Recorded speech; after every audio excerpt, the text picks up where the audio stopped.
My wife cheated with a gym bro on fake work trips, had her brothers throw me out, but I exposed everything and watched their world collapse fast. I, a 34-year-old male, was with Val, a 32-year-old female, for 5 years.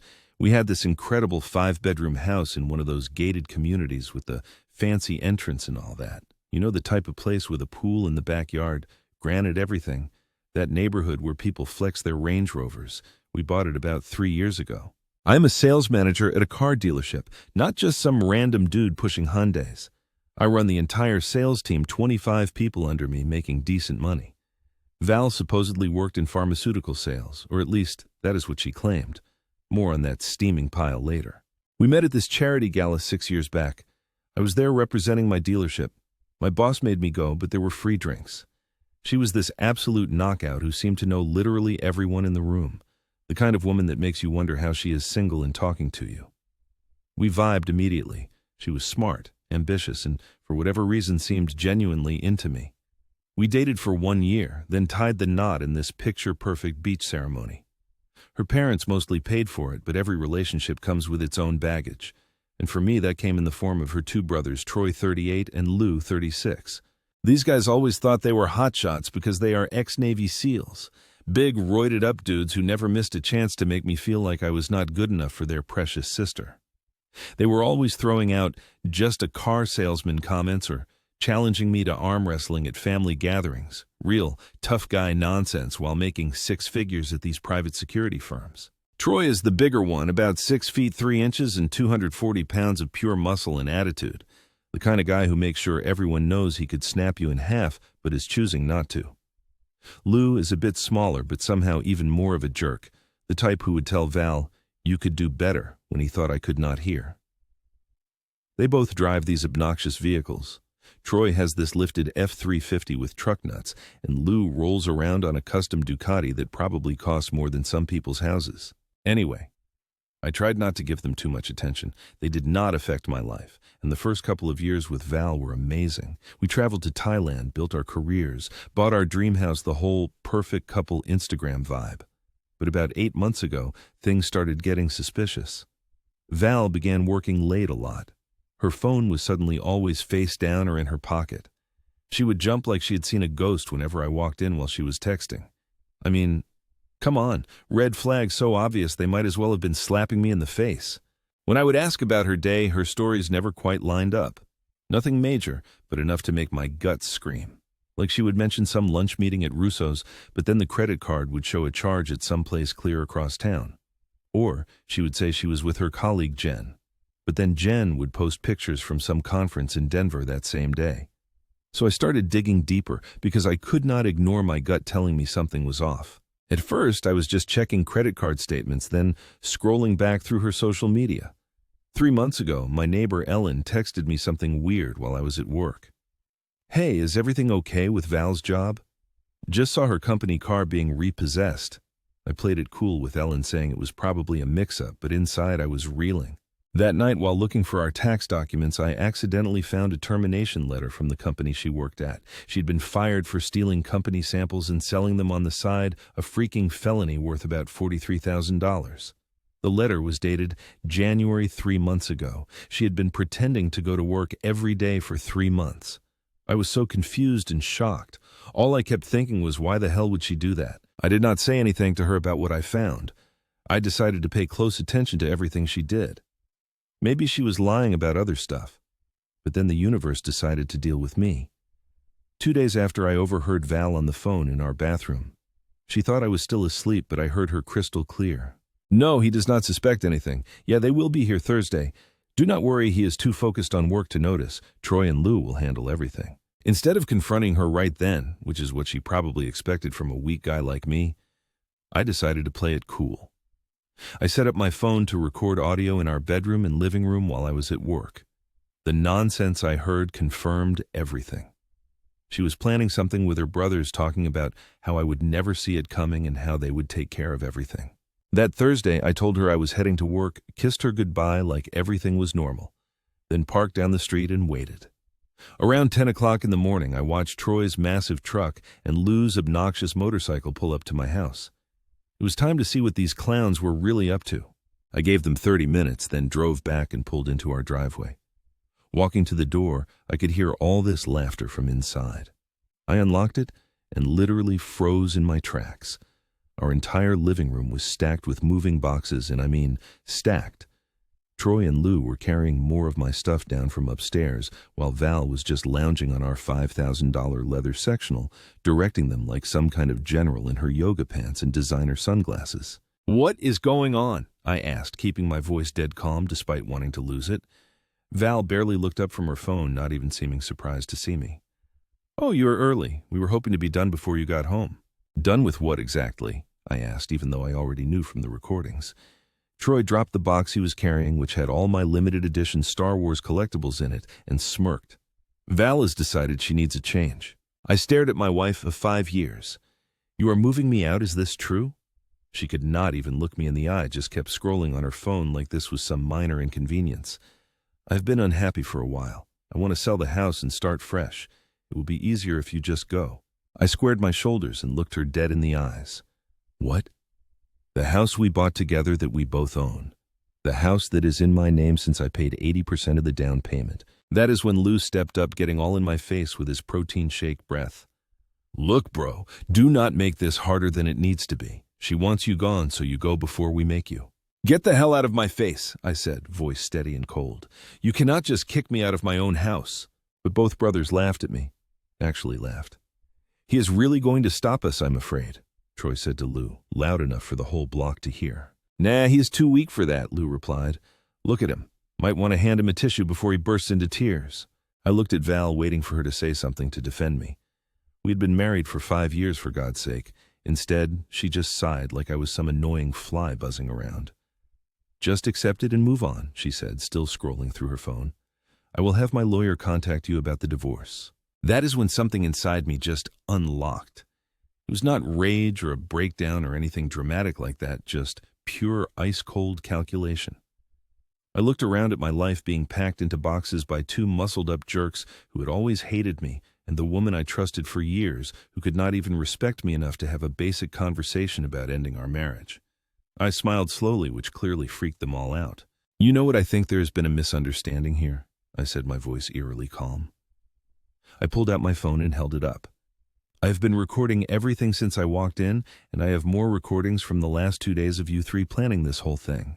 Their smug expressions faltered for a second. "You are bluffing," Troy said, but I could hear the uncertainty in his voice. I played back a clip from yesterday. Val's voice saying clearly, "Once he is out, we will sell the house and split the money before he knows what hit him." The color drained from her face. "For $650,000 each. The construction would start Monday at 7 o'clock in the morning, sharp, and he specifically requested they begin with the loudest possible work." When I returned to the house briefly to collect more of my stuff, Val was waiting for me, looking desperate. She had clearly been crying for hours. "Can we please talk?" she begged as I walked past her to the stairs. "Nothing to talk about," I replied. "You need to be out by Sunday." "Where am I supposed to go?" "My parents live in Florida." "Not my problem," I said, gathering my clothes and electronics. "Maybe ask your boyfriend Jake if you can move in with him." Her face went pale. "What are you talking about?" I pulled out my phone, scrolled to the photo I had taken at the Hyatt, and turned it to face her. It showed her and Jake entering the hotel, his hand all over her laughing up at him. "Pharmaceutical sales conference," I asked coldly. She started sobbing. "It is not what it looks like." "It is exactly what it looks like," I replied. "You have been unemployed for months, lying to me daily, cheating on me with some gym rat and planning to steal my house. Did I miss anything?" She collapsed onto the couch, face in her hands. "I was going to tell you about the job," she mumbled. I was embarrassed. "Save it for your lawyer," I said, zipping up my bag. "Oh, and speaking of lawyers, you might want to get a criminal attorney, too. Pharmac knows about the stolen samples." Her head snapped up. "How did you—" "I know everything, Val, and it is all documented. Every last detail." I was already gone. It has been 2 weeks since I left Val, crying in what used to be our living room, and holy moly. Has it been satisfying? True to his word, Mark had demolition crews show up Monday morning at 7 o'clock in the morning, sharp with jackhammers, bulldozers, and wrecking equipment. According to my neighbor who has been sending me videos, Val was still moving her stuff out when they arrived. She begged for more time, but Mark was there personally and simply said, "You have had ample warning. Work begins now." The crews waited until exactly 8 o'clock in the morning, then started work regardless, beginning with the pool demolition while she frantically packed her designer clothes and shoes. The foreman accidentally cut the water main, leaving her with no running water. Oops. By Tuesday afternoon, the place was completely unlivable. Half the roof was gone, no working utilities, noise and dust everywhere. Val finally left, apparently moving in with her parents, since both Troy and Lou mysteriously could not accommodate her. So much for family loyalty when it actually requires sacrifice. Huh. Remember when I mentioned freezing the joint accounts and canceling her credit cards? Well, Val tried to use her Amex Black Card to book a suite at the Ritz-Carlton and got declined in front of everyone at the front desk. That is when she discovered all the financial changes I had made. The next day, Troy and Lou showed up at my CrossFit gym. They tried to corner me by the weight rack, but I was ready. I had warned the owner the day before that they might show up, and he had 3 trainers, all former MMA fighters, keeping an eye out. The moment they started getting aggressive, the trainers moved in, and the gym security cameras were recording everything. "Let me make something crystal clear," I said loudly enough for everyone to hear. "Your sister committed fraud and theft during our marriage. She was fired from her job for stealing drugs, which is a felony. She cheated on me for months. Then she and you two attempted to illegally evict me from my own house. You threatened me and tried to intimidate me. I have all of this documented. The police have been notified. What I did in response was completely legal and justified." When Troy tried to grab my shirt, one of the trainers immediately stepped between us. "Touch him and you are going to jail," the trainer said. "We've got cameras everywhere and witnesses." Lou, trying to salvage their reputation, muttered something about handling this another way. I just laughed. "Go ahead, try something else. Your sister is already staring down possible criminal charges. Want to keep her company? And I am sure your employer would be thrilled to hear how you are out here threatening people and trying to pull off illegal evictions." They were not used to being challenged, especially not by someone they had always dismissed as a car salesman. Their faces showed pure shock at this version of me, the one who was not intimidated, who pushed back harder than they came at me. "This is not over," Troy said as they finally backed away. "Actually, it is," I called after them. "It was over the moment you underestimated me. Now get the hell out before I call the cops." After they left, several gym members came over to high-five me. One guy, a corporate lawyer, handed me his card. "If you need additional legal counsel, call me. That was badass. My lawyer tells me the divorce will be heavily in my favor given the evidence we have." Val's lawyer quit after seeing the mountain of evidence we presented. Turns out her lawyer was actually just her cousin who had gone to law school but failed the bar exam twice. She is now struggling to find anyone willing to represent her, given the financial fraud and potential criminal charges. As for me, I found a stunning penthouse apartment in the most secure building in the city. I'm hitting the gym 6 days a week and focusing on rebuilding. I have never felt more clear-headed or determined. The most unexpected development has been at work. Mark was so impressed with how I handled everything that he has offered me a position as Vice President of Strategic Investments at his firm, a massive promotion with a 7-figure salary and equity. So yeah, 3 months have passed since my world exploded and reformed into something better. The divorce proceedings are moving along swiftly with court dates set for next month. My lawyer says it is one of the most lopsided cases she has ever seen in terms of evidence. The demolition of the house was completed in just 10 days. Mark's crews worked overtime to clear the lot, and construction on the new townhomes is already well underway. The foundation is poured, framing has begun, and pre-sales are through the roof. I drive by occasionally just to see the progress and, yes, to savor the victory a little. Val's life has continued its spectacular downward spiral. Last week, Pharmac officially pressed charges against her for the theft of samples. She was arrested on a Tuesday morning, spent 36 hours in jail before making bail, and is now facing felony charges that could result in serious jail time. Her parents called me begging me to speak to the company about dropping the charges. I almost laughed.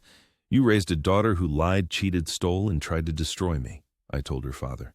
"And now you want my help? Where was your concern when she was planning to throw me out of my own house, when she was stealing from me, when she was sleeping with another man?" He tried to argue that family matters should stay private and that everyone makes mistakes. "This was not a mistake," I replied coldly. "This was a calculated plan to betray someone who loved and trusted her. Actions have consequences. It is about time she learned that lesson." As for her brothers, they face their own reckonings. The video from the gym incident reached Troy's employers through an anonymous tip. Not from me, honestly. Last I heard, he was placed on unpaid leave pending an investigation into his pattern of threatening behavior. Lou has been laying low, but according to mutual friends, he has been passed over for a promotion he was banking on. Sometimes I think about how different things might have been if I had not noticed those inconsistencies in her stories. If Ellen had not texted me about the car, if I had not found that termination letter or checked our bank statements, I would have been completely blindsided when they tried to kick me out. Instead, I was ready. 1 month ago, I ran into Troy at a gas station. He saw me before I saw him and ducked away. The man who once towered over me, threatening and intimidating, now could not even make eye contact. To anyone going through something similar, trust your gut when things do not add up, and do not be afraid to do your own detective work. Being underestimated can be your greatest advantage. Use it wisely. The weak man they tried to break, he was not just stronger than they thought. He was stronger than even he knew. You were spying on me. No, I was protecting myself from a wife who has clearly been planning to screw me over, I said coldly. Now here is what is going to happen. I'm going to leave for a few hours. When I come back, I expect my house to be exactly as it was, with all my stuff back where it belongs, or I take these recordings to my lawyer and the police for illegal eviction attempts. Lou stepped toward me aggressively. You think we are scared of... I cut him off. The military contractor you work for has a very specific code of conduct that prohibits employees from engaging in potentially criminal activity. It would be a shame if these recordings found their way to your supervisor. His face turned white. Delta paid him 6 figures, and losing that job would wreck him. I turned to Troy. And you are up for that promotion at Shield Solutions next month. Are not you the one you told everyone about at Christmas dinner? I wonder what they would think about this. I looked at Val last. Oh, and darling, I know you lost your pharma job 3 months ago. The company car was repossessed last week. Our neighbor Ellen texted me about it while I was at work. She thought I knew. So what exactly have you been doing during those sales conferences? Her mouth fell open. How did you... I will be back in 3 hours, I said, cutting her off. And we will talk about how this divorce is actually going to go down. I walked upstairs, grabbed my laptop, some important documents, and a change of clothes, along with the backup drive that had all my financial records. I already had copies stored securely elsewhere. I was not stupid. While gathering my things, I noticed Val's iPad was still on the nightstand. Something made me pick it up. Maybe the universe was finally giving me a break. She would always use the same password for everything. Our anniversary date, not the most creative. When it unlocked, notifications from some messaging app I had never seen before popped up. I opened it to find hundreds of messages between her and someone named Jake.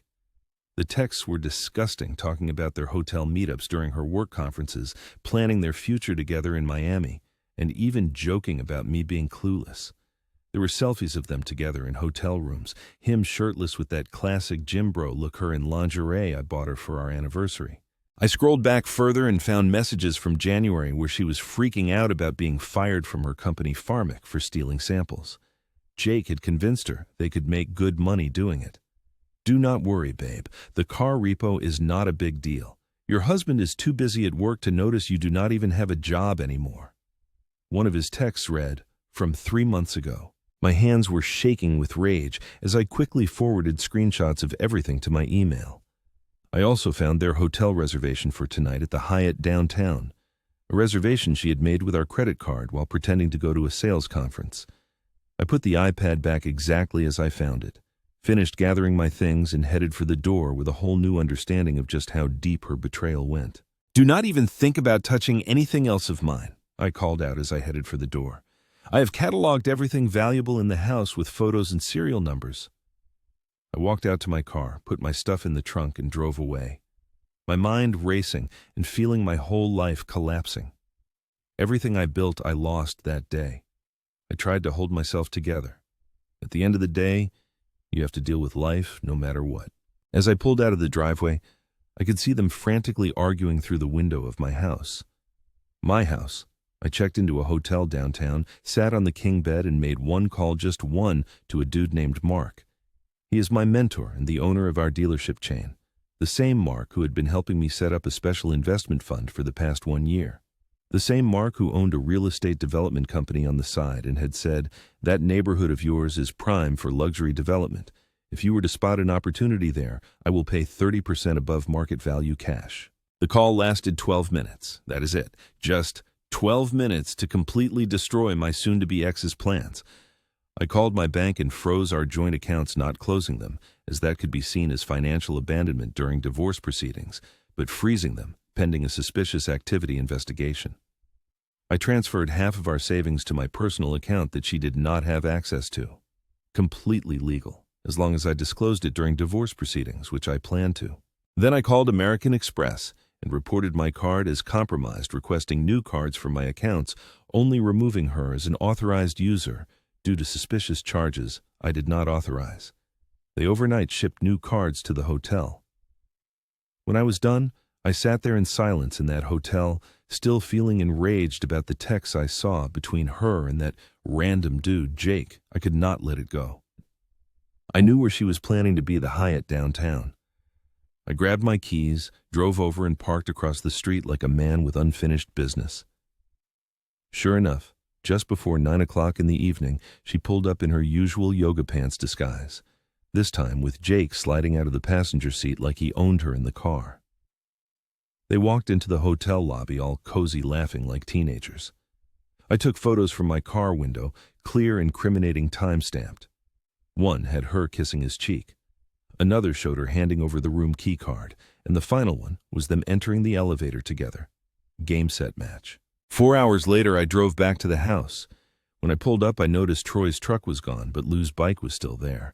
I walked in to find Val frantically cleaning and Lou moving boxes back upstairs.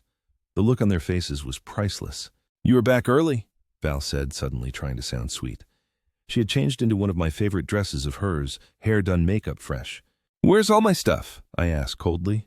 "We are putting everything back just like you asked," she said, walking toward me with her arms out for a hug. I stepped back. "Do not touch me." "Where is Troy?" Lou cleared his throat. "He had to get back to work, but look, man, we were just trying to help Val. Maybe we all got a little carried away." "A little carried away," I repeated, feeling my eye twitch. "You tried to illegally evict me from my own house." Val's eyes filled with tears. "Nate, baby, I was emotional and not thinking straight. I should have talked to you. We can work this out." I almost laughed. "Now you want to work it out after I caught you? After I have evidence of you planning to sell my house out from under me? After you lied about losing your job? After your brothers threatened me?" "I did not lose my job," she stammered. "That is a misunderstanding. Ellen saw the company car being repossessed. Val, she has a photo of it on her phone. Want me to call her over here right now?" Lou tried to step in. "Look, maybe we should all take a day to cool off." "You should leave," I said, not even looking at him. "She is my sister, man. I am not just going to—" "Get the hell out of my house!" I roared, finally letting some emotion break through before I call the police and have you removed. Lou looked at Val, who nodded slightly. He grabbed his jacket and left the motorcycle roaring to life 1 minute later. Once we were alone, Val tried a different approach. "Nate, I know I've made some mistakes, but you are making a bigger one right now," she said, her voice dropping to that seductive tone she used when she wanted something. "We can fix this. We have been together 5 years. Do not throw that away over one bad day." I just stared at her. "One bad day? Is that what you call planning to steal everything from me? Lying about your job, having your brothers threaten me?" "I never told them to threaten you," she insisted. "I have recordings that say otherwise," I replied. "Now I'm sleeping in the guest room tonight. Tomorrow morning we are going to discuss divorce terms. I suggest you call a lawyer." Her face hardened. "You are making a huge mistake. You think you are so smart with your recordings and your threats. You are nothing without me. You will be begging me to come back within 1 month." I smiled, thinking about my call with Mark. We will see. When I went upstairs to the guest room, I found it had been completely emptied. All the furniture was gone. They had clearly planned to use this room to store my stuff temporarily. "Where's the bed that was in here?" I called downstairs. "We moved it to make room for your things," Val replied hesitantly. "And where is it now?" Silence. I walked back downstairs to find her texting rapidly on her phone. "Are you telling your brothers to come back?" I asked. She jumped. "No, I was just checking something." "Where's the guest bed, Val?" She could not meet my eyes. "Troy took it to his place. He needed a new one, and I told him he could have it." I nodded slowly. "So you were giving away my furniture before I was even out of the house?" "It is our furniture," she snapped. "Not anymore," I said, walking to the living room and grabbing my car keys again. "I will be back tomorrow morning. Do not touch my stuff." "Where are you going?" she demanded, following me. "To sleep somewhere where people are not plotting against me," I replied, walking out the door. Back at the Regency, I ordered room service and sat there waiting for Mark to call back. When my phone finally rang around 9 o'clock in the evening, I answered on the first ring. "It is all set," Mark said without preamble. "My lawyers have drawn up the paperwork. The offer is $950,000 for your 85% share, 30% above market value as promised. We can close as early as tomorrow if you are ready to sign." "I'm ready," I said. "And the other part," Mark chuckled. "Construction crews are already on standby. The moment the deed transfers, we start demolition. I've got 6 luxury townhouses planned for that lot, all pre-sold at $650,000 each. Your soon-to-be ex can enjoy watching her dream home get bulldozed." "Perfect," I said. "Send the paperwork over tonight. I will sign everything first thing in the morning." "You know," Mark said before hanging up, "I always knew you had steel in you, Nate. Just never knew how much until now." I slept better that night than I had in months. The next morning I drove to work as usual. I did not tell Val where I was going, just left while she was still sleeping. At the office, I signed all the paperwork Mark's lawyers had sent over, officially selling my 85% share of the house to Mark's development company. Around 10 o'clock in the morning, I looked out my office window on the 15th floor and saw them all standing in the parking lot. Val, Troy, Lou, all 3 looking up at the building. They looked different. Not smug anymore, more like absolutely terrified. My phone was blowing up. Val had called about 60 times since last night. The text preview said, "Please talk to us. You cannot do this. I am begging you." But I could, and I did. I let them wait in the parking lot for about 2 hours before I went down. Val was pacing back and forth, makeup smeared from crying. Lou was sitting on a parking block with his head in his hands, and Troy was arguing with a security guard who would not let them in the building. The moment I pushed through the doors, Val rushed toward me. "What did you do?" she demanded, eyes red. I just stared at her coldly. "Do what exactly?" I asked. "You sold our house." Troy stepped forward, veins bulging in his neck. "Correction," I said calmly. "I sold my portion of the house to an investor, which I have every legal right to do. Maybe you should have read the paperwork before trying to throw me out." Here's what those idiots did not know. When we bought the house, I set up an LLC that technically owned the property, with me owning 85% and her 15%. The agreement, which she signed without reading carefully because she was too excited about the pool, clearly stated that either of us could sell our portion without the other's consent. So when Mark called me back last night with his offer, I accepted immediately. He bought my 85% share at 30% above market value, $950,000 cash, no inspection needed. The paperwork was processed digitally by midnight. "You cannot just sell the house from under me!" Val was screaming now, mascara running down her face. "I did not sell the house," I said, unmoved by her tears. "I sold my share to an investor. You still own your measly 15%, but Mark now controls the majority share, which means... I decide what happens next," said Mark, walking up to join us.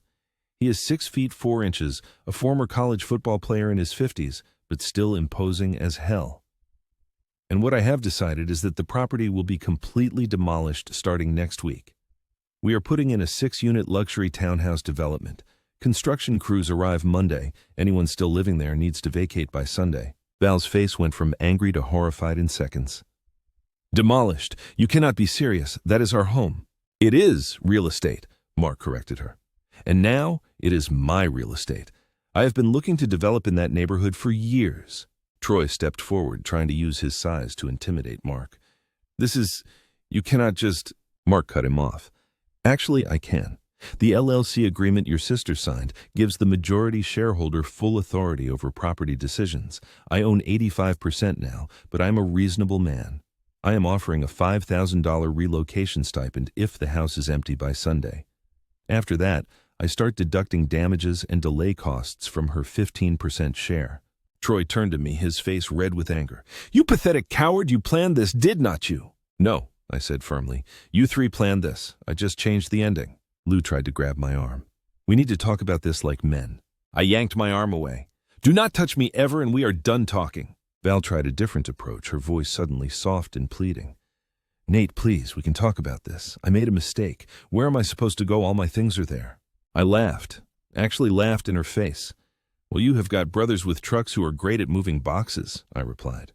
I am sure they will help you figure it out. Maybe they can move you into their places since they were so eager to move me out of mine." Troy tried to step up. "Listen here, you piece of—" I cut him off. "No, you listen. Touch me and you are going to jail for assault. This is all being recorded and there are witnesses. Try me." He backed down immediately. These tough guys always do when they realize they cannot use their muscles to solve the problem. I turned and walked back inside. Through the glass, I watched them argue with Mark for a while before security finally escorted them off the property. The cherry on top, Mark's security guy was even bigger than Troy, and the look on that jerk's face when he had to back down was priceless. Back in my office, I leaned back in my chair and breathed deeply. Phase 1 complete. Time for Phase 2. I pulled out the folder I had been compiling for the past 3 months, all my evidence neatly organized. Photos of Val and Jake entering hotels, screenshots of their text messages I had recovered from our shared cloud account bank statements showing the $2,000 weekly withdrawals, copies of the termination letter from Pharmac detailing her theft of $43,000 in pharmaceutical samples. I had even called Pharmac, posing as a potential employer, doing a reference check which led to a very illuminating conversation with their HR director about why exactly Val had been let go. Turns out they were still building a criminal case against her. Looking through it all again made my blood boil. The sheer scale of her betrayal was almost impressive. Losing her job for stealing, lying about it for months, cheating with Jimbro, Jake spending our money on God knows what, and now trying to kick me out of my own house. I called my lawyer and asked her to come to my office. "Bring the divorce paperwork," I said, "and we might need a criminal attorney on standby too." That night I moved to an even nicer suite at the Regency, froze our joint accounts, canceled any credit cards she was unauthorized to use, and met with the ruthless divorce attorney. I had already consulted a woman who specializes in cases involving infidelity and financial fraud. Owen Mark. He has already got demolition crews lined up to level the entire house with plans to turn our 5-bedroom family home into 6 luxury townhomes, sell